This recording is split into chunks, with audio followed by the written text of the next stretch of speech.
تربوز بیچ کر اپنے قرض اتارنے والا فرعون تخت و تاج کا مالک کیسے بن بیٹھا؟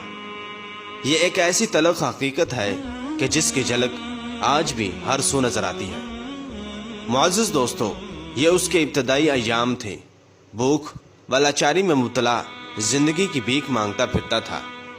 تفسیر روح البیان میں ہے کہ حضرت یوسف علیہ السلام کے دور کے فرعون کا نام ریان تھا، اور جس فرعون کا قصہ ہم بیان کرنے جا رہے ہیں اس کا نام ولید بن مصعب بن ریان ہے، اور یہ حضرت موسیٰ علیہ السلام کے دور میں برسر اقتدار تھا۔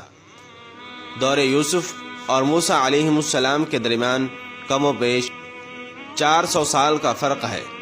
وقت نے ایسی کایا پلٹی کہ دادا یعنی ریان فرعون مصر تھا، اور پوتا یعنی ولید بن مصعب بن ریان مصر کی گلیوں میں تربوز بیچ رہا تھا۔ معزز دوستو، اس نے قریباً 400 سال زندگی پائی تھی۔ منقول ہے کہ وہ اصفہانی عطار تھا۔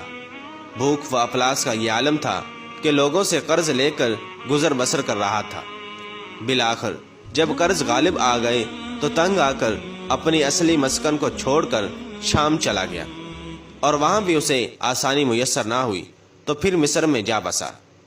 مصر میں اس نے دیکھا کہ ایک الگ ہی طرز کا کاروبار ہو رہا ہے۔ لوگ قریبی گاؤں سے صرف 1 درہم میں سالم بوری تربوز خریدتے اور شہر لا کر ایک تربوز 1 درہم کے عوض بیچ دیتے۔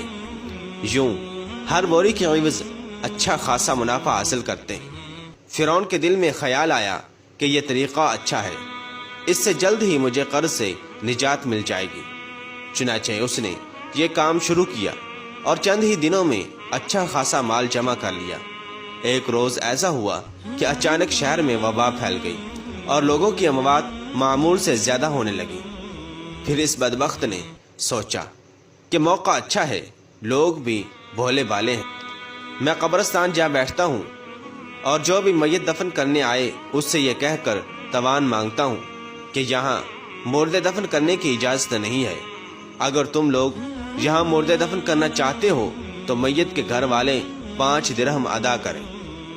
معزز دوستو، لوگ اسے بادشاہ مصر کا کرندہ سمجھتے ہوئے توان ادا کرنے لگے۔ یوں اس کی یہ شیطانی چال کام کر گئی، اور دیکھتے ہی دیکھتے اس نے ہزاروں درہم اکٹھے کر لیے۔ بالآخر ایک روز کچھ لوگ اکٹھے ہو کر آئے تو انہوں نے تاوان دینے سے انکار کر دیا۔ یہ بھی ضد کر کے بیٹھ گیا کہ بلا تاوان میت یہاں دفن نہیں کر سکتے۔ معاملہ نے طول پکڑا تو اس وقت کے بادشاہ مصر تک بات پہنچ گئی۔ بادشاہ نے اسے طلب کیا اور پوچھا، تم کس کی اجازت سے تاوان مانگ رہے ہو؟ یا تمہیں کس نے اس کام پر مقرر کیا ہے؟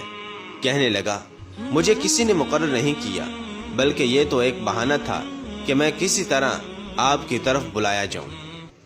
معزز دوستو، لومڑی کسی مکاری سے کہنے لگا، یہ معمولی سا مال میں نے اس ڈھنگ سے جمع کیا ہے، یہ لیں، یہ آپ کا ہوا، لیکن مجھے اپنی سلطنت کا متولی مقرر کر دیجیے، میں نہایت دیانتداری اور وفاداری سے کام کروں گا۔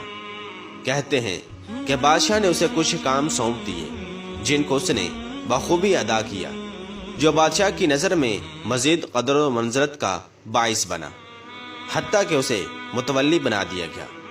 اس نے فوج کو منظم کیا، رعیت کا حال ٹھیک کیا، اور ان میں کافی عرصہ عدل و انصاف سے کام کرتا رہا، جس کی وجہ سے اہل مصر اس کے گرویدہ ہو گئے۔ اتفاق ایسا ہوا کہ ایک دن بادشاہ مصر کا انتقال ہو گیا، اور یہ ولید بن مصعب بن ریان متفقہ رائے سے بادشاہ مصر یعنی فرعون بن گیا۔ جیسے جیسے وہ اپنی سلطنت کے عروج کو پہنچا، پورا مصر اس کا غلام بنتا چلا گیا۔ ایک روز ایسا ہوا کہ فرعون نے ایک خواب دیکھا، ایک آگ آئی ہے جو بیت المقدس سے ہے اور مصر کو احاطہ کرتے ہوئے قبطیوں کو مصر سے نکال دیتی ہے، لیکن بنی اسرائیل کو کچھ نہ کہا۔ وہ اس خواب سے خوف زدہ ہو گیا۔ ملک کے نامور کاہنوں اور جادوگروں کو بلوایا اور تعبیر پوچھنے لگا۔ انہوں نے بتایا کہ بنی اسرائیل میں ایک لڑکا پیدا ہونے والا ہے جو تیرے تخت و تاج کو برباد کر دے گا۔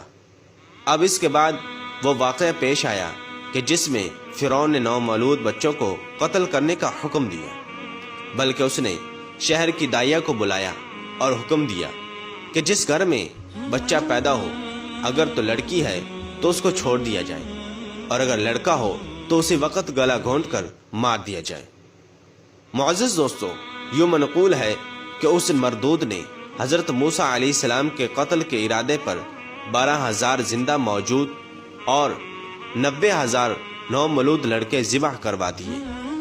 یہ درندگی دیکھی تو کچھ لوگ اکٹھے ہو کر فرعون کے پاس آئے اور انہوں نے کہا کہ بڑے تو ویسے ہی مر رہے ہیں اور چھوٹوں کو تو قتل کروا رہا ہے، عن قریب اس سب کا وبال قبطیوں پر آن پڑے گا۔ اس کے بعد فرعون نے حکم جاری کیا کہ 1 سال کے بچے قتل کیے جائیں اور 1 سال کے چھوڑ دیے جائیں۔ چنانچہ مشیت الہی یہی تھی کہ جس سال بچے زندہ رہیں گے اس سال حضرت موسیٰ علیہ السلام کے بھائی حضرت ہارون علیہ السلام پیدا ہوئے، اور جس سال وہ قتل کرواتا اس سال حضرت موسیٰ علیہ السلام کی پیدائش ہوئی۔ مگر اللہ تبارک و تعالیٰ نے حضرت موسیٰ علیہ السلام کو نہ صرف زندہ بچا لی بلکہ ان کی پرورش کے لیے فرعون ہی کے گھر کو بھیج دیا۔ معزز دوستو، پھر تاریخ نے وہ وقت بھی دیکھا کہ جب یہی فرعون حضرت موسیٰ علیہ السلام کو ناحق قتل کرنے کی کوشش میں بحر احمر میں غرق ہو گیا۔ اور بے شک یہ اللہ تبارک و تعالیٰ ہی کی شان ہے کہ جس نے ایسے واقعات بطور عبرت محفوظ رکھے تاکہ لوگ نصیحت حاصل کریں کہ کس طرح خدائی کاموں میں مداخلت کرنے والے نشان عبرت بن جاتے ہیں۔